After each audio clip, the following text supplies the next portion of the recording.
dei consueti sprint di matrice fiamminga, ma le immagini già ci riportano al duello conclusivo tra Galdos e Bertoglio. L'italiano è in maglia rosa in seconda posizione.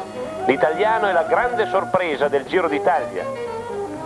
Galdos in prima posizione, Bertoglio in seconda. Galdos dovrebbe staccare Bertoglio salendo allo Stelvio per vincere il Giro, altrimenti sarà Bertoglio ad aggiudicarsi la corsa. Tra due mura di neve, i tifosi hanno scritto Fausto come Bertoglio.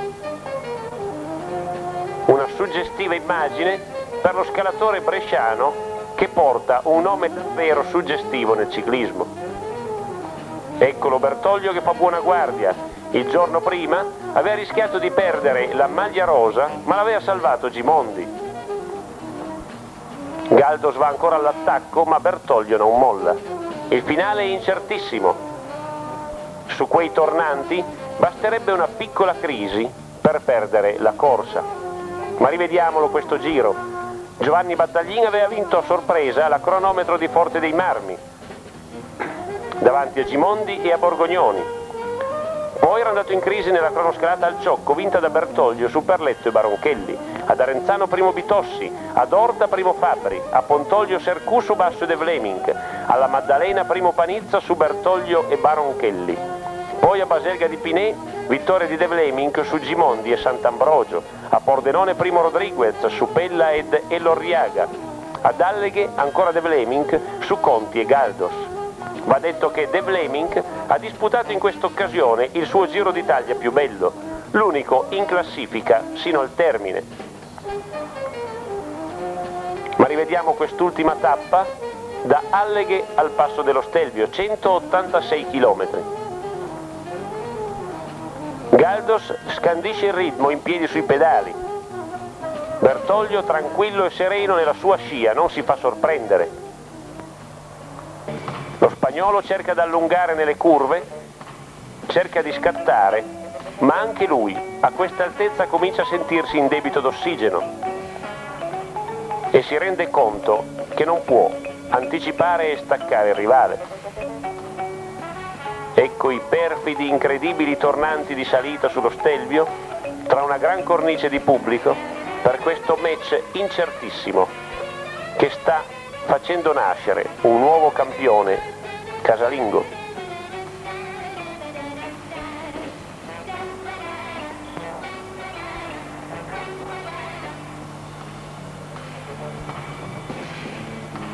Eccoli ancora appaiati. Bertoglio affianca Galdos, poi si rimette nella sua scia.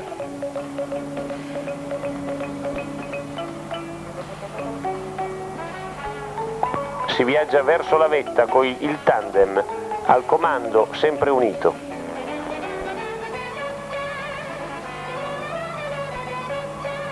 Il pubblico incita Bertoglio a resistere. Galdos cerca ancora di scattare in piedi sui pedali, ma senza troppa convinzione. Ultimi tornanti, ultime diaboliche curve, verso la vetta posta ad oltre 2700 metri d'altezza.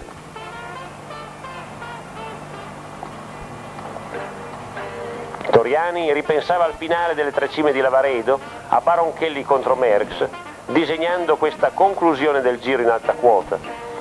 Ma Baronchelli quest'anno non è stato fedele alle aspettative. È uscito di classifica e ha cominciato quella serie di deludenti prestazioni alle quali la gente non voleva credere.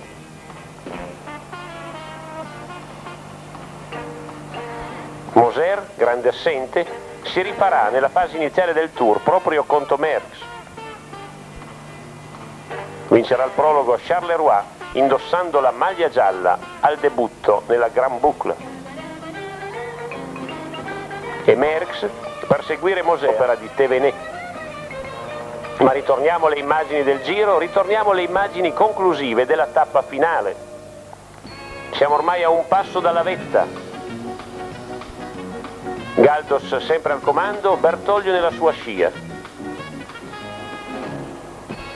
In classifica Bertoglio ha 41 secondi di vantaggio sullo spagnolo e il giro è suo. Galdos ha ancora la forza di scattare, ma soltanto per la vittoria di tappa. E alzare le braccia è il secondo, e ha ben ragione. Fausto Bertoglio ha vinto il giro. Galdos è secondo a 41 secondi e Gimondi terzo ad oltre 6 minuti.